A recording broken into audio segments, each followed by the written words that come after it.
So, all right, folk, let's talk about fiscal policy. Yeah, I know it's the stuff that makes us accountants fired up and the rest of you reach for a cocktail, but that's okay. Go ahead and reach for that cocktail. Just picture this. It's like choosing between two chefs for kitchen. One's a disciplined chef who measures every ingredient, plans for the week, and keeps the pantry stocked for years. The other, they're tossing cash at every shiny new kitchen gadget that comes across the YouTubes or whatever they happen to be looking at, cooking up feasts with no regret for the grocery bill and leaving you with a sink full of dishes and an empty fridge. Guess which one's the conservative and which one's the liberal in the analogy here? Okay, conservatives and their fiscal policies, they're that meticulous chef. They cut the waste. That's what they're supposed to do, which is hard to do because they don't have any market pressures forcing them to do it. It's harder to do that in the government sector than the private sector, actually, if you want to actually do it right. So balance the budget. They actually try. They invest in what lasts. It's not flashy, but it's steady, like building a brick house, one solid brick at a time. And you get tangible, long-term growth.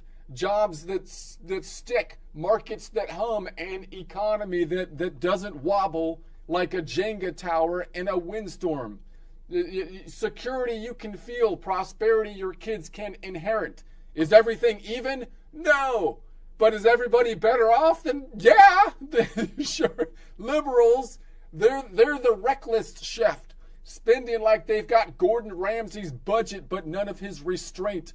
Free this, universal that.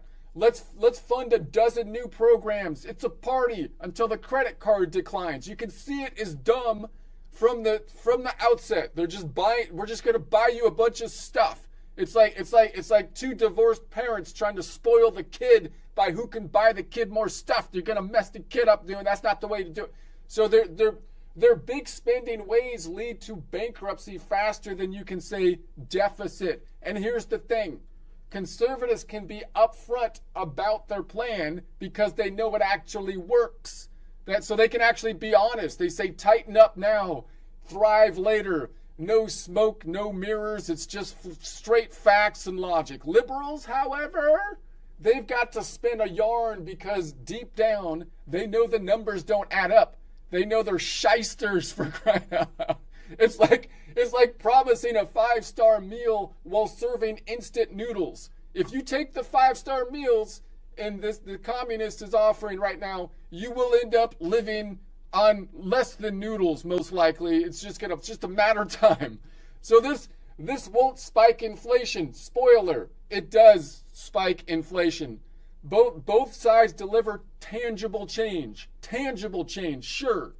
Conservatives gives you factories humming, stocks climbing, a future you can bank on. Liberals, their tangible change is more pocket-sized. Those blue chip stocks you had, as you check the value online, they turn into literal, tangible change, as in nickels, to be precise, jangling in your pockets. Right? I mean, they were better off as blue chip stocks out there. I mean, and thanks to inflation, those nickels buy about what a penny used to. For a coffee costs like $10, and your grocery bill looks like a car payment. Speaking of inflation, let's talk about the so-called Inflation Reduction Act that we've seen a few years back. One of the tremendous spending bills passed in the Biden era. Trillions spent, prices soaring, right? And calling that inflation reduction is like calling a forest fire a cozy campfire. I mean, it's ridiculous. Like Nancy Pelosi and crew should be hauled in for false advertising.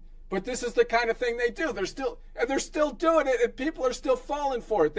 It's like they're so in the private sector, if I sold like deep fried donuts labeled sugar-free health bites, I'd be in handcuffs before the glaze cooled. Why? Because that's a lie and everybody knows it.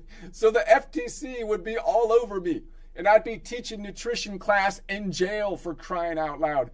But in DC, They slap a feel-good name on spending and spread the pumps more hot air into the economy than a balloon festival, and everyone just nods. I mean, come on.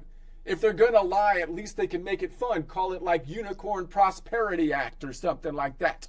So we can all know it, at least it's fantasy. If we're voting for fantasy, at least they can be honest about it being fantasy. Oh, wait a second. I think we actually did that for like the last 5 years. And it was not fun at all.